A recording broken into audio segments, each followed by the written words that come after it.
તો છોટાઉદેપુરના નસવાડી તાલુકાના ગ્રામ્ય વિસ્તારો તંત્રની ઉદાસીનતાના કારણે પાણી માટે રઝળપાટ કરવા મજબૂર બન્યા છે।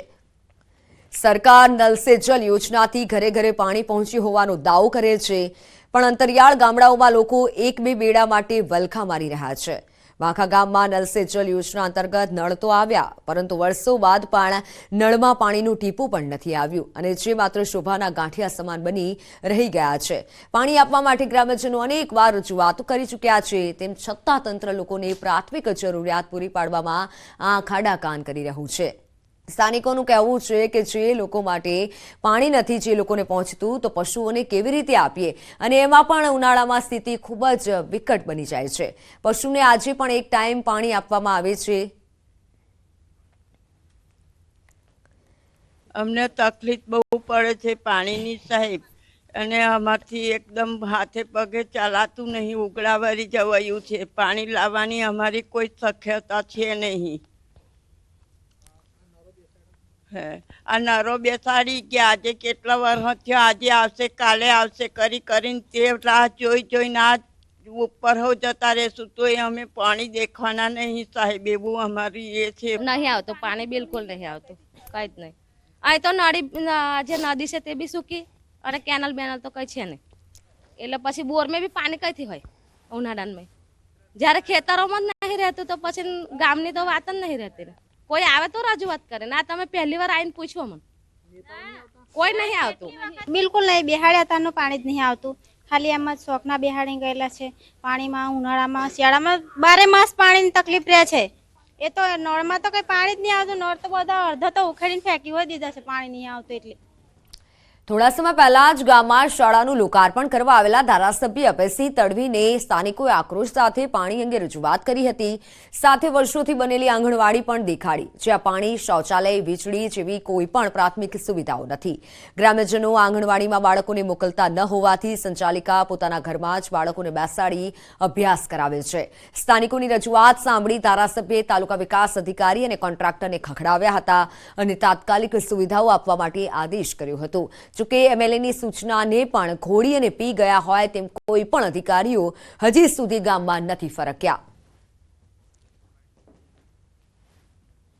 બાકાની અંદર જે કામ પાણીનું બાકી છે, કોનું છે જોઈ લો। તમે પેમેન્ટ કર્યું છે, ના કર્યું હોય તો બધું ઇન્કવાયરી કરો।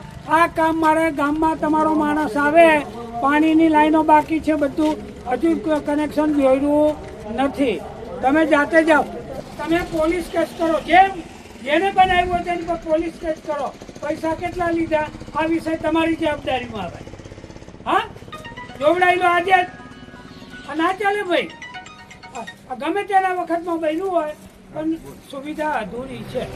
હાલમાં 4 દિવસ પહેલા ધારાસભ્ય શ્રી અમારે ત્યાં સ્કૂલના 2 ઓરડાના મકાનના ખાતમુહૂર્ત નિમિત્તે આવ્યા હતા, ત્યારે અમે ગામ લોકોએ એ લોકોને રજૂઆત કરી તો એમણે ત્યાંથી લાગતા વળગતા અધિકારીઓને રજૂઆત ફોન દ્વારા એમણે જાણ કરી કે ભાઈ આ પ્રશ્ન છે ગામમાં આંગણવાડી કેન્દ્રમાં, તો પણ તોય છતાં હજુ 4 દિવસ થવા છતાં પણ કોઈ કાર્યવાહી થઈ નથી।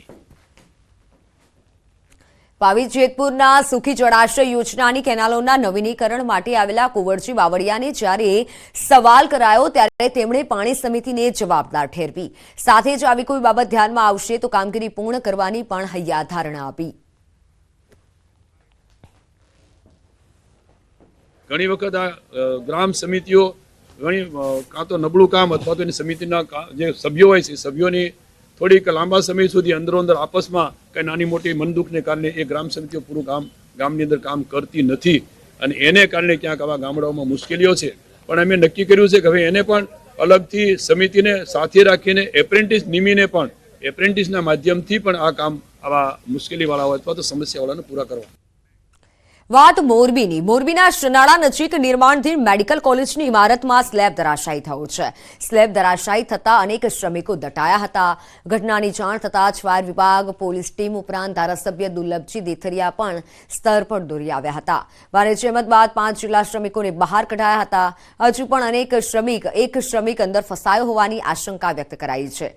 કાટમાળ હટાવવાની કામગીરી હાથ ધરાઈ છે। કાટમાળ હટ્યા બાદ પણ ઇજાગ્રસ્ત શ્રમિકની સંખ્યા સ્પષ્ટ નથી કરી શકાઈ, જ્યારે હજી સુધી આ દુર્ઘટનામાં કોઈ પણની મોતની પુષ્ટિ નથી થઈ। અથવા તો કમનસીબી એ કહો કે અહીંયા એક જ ગેસ કટર છે ને એ પ્રાઇવેટ સામેના કારખાનામાંથી લઈ આવીને આ ગેસ કટરનો ઉપયોગ કરવામાં આવે છે. અહીંયા કોઈ ગેસ કટર નથી, મજૂર દબાણા છે, એને ઓક્સિજનની જરૂર છે તો ઓક્સિજનની વ્યવસ્થા કરવામાં આવે એવી અમારી વાત છે. મોરબીમાં આજે એક સાંજે ગોઝારી ઘટના બની છે.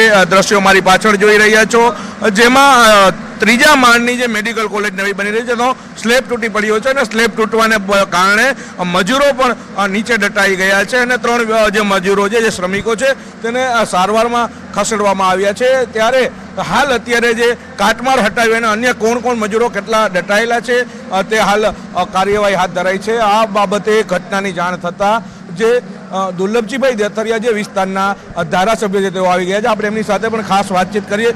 દુર્લભજીભાઈ, આપને ક્યાંથી ખબર પડી, કઈ પ્રકારની ઘટના હતી અને કેટલા લોકો આમાં અત્યારે ફસાયેલા છે? અત્યારે હું ઘરે ટીવી જોતો હતો, સમાચાર જોતો હતો, એમાં બ્રેકિંગ ન્યૂઝની અંદર આવ્યું. તરત જ આપણા અધિકારીઓને ફોન કર્યા, રિપોર્ટ લીધા અને હું ઘટના સ્થળે આવ્યો છું. ત્યારે આ જોઉં છું ત્યારે કોન્ટ્રાક્ટરની કે બેદરકારી હોય એવું દેખાય છે.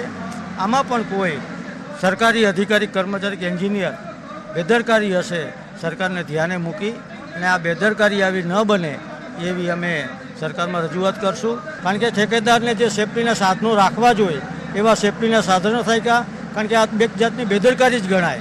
આવડું મોટું જો કામ હાલતું હોય, આવડો મોટી જો કોલેજ બનતી હોય, ત્યારે આવડા મોટા કામની અંદર સેફ્ટીના સાધનો ન રાખે તો એની બેદરકારી ગણાય. ચોક્કસથી દુર્લભજીભાઈ દેથરિયા જે અહીંયા પહોંચ્યા છે, કહી રહ્યા છે જવાબદારો સામે કડક કાર્યવાહી કરવામાં આવશે. પરંતુ હાલ જે કાટમાળ છે તે કાઢવાના હાલ અત્યારે કહી શકાય કે કાર્યવાહી હાથ ધરાઈ છે. જુદા જુદી ટીમો દ્વારા જે ફાયર સેફટી ક્રેન અને જે વેલ્ડિંગથી પણ તોડવામાં આવી રહી છે. સ્લેબ હાલ ભરવામાં જ આવી રહ્યો હતો, ત્યાં સ્લેબ તૂટી પડતા ક્યાંક ને ક્યાંક આ દુર્ઘટના સર્જાઈ છે અને નવી મેડિકલ કોલેજ શરૂ થાય પહેલાં જ આ ગોઝારી ઘટના સર્જાઈ છે. ત્યારે તંત્ર પણ પોલીસ તંત્રથી લઈ તમામ તંત્ર ખડે પગે છે. અતુલ જોશી, ન્યૂઝ18 ગુજરાતી, મોરબી. તો હાલ સમાચારોમાં સમય થયો છે વિરામનો.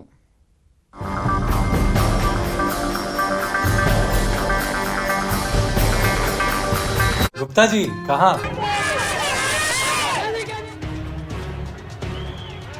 આ વિરોધ, આ હલ્લાબોલ, આક્રોશ અને વિરોધ પ્રદર્શનનું કારણ છે પડતર પ્રશ્નો.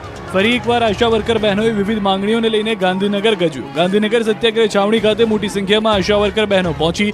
પગાર વધારા, બોનસ, રજા સહિતના પ્રશ્ન મોટી સંખ્યામાં આશા વર્કર બહેનો ગાંધીનગર પહોંચી હતી.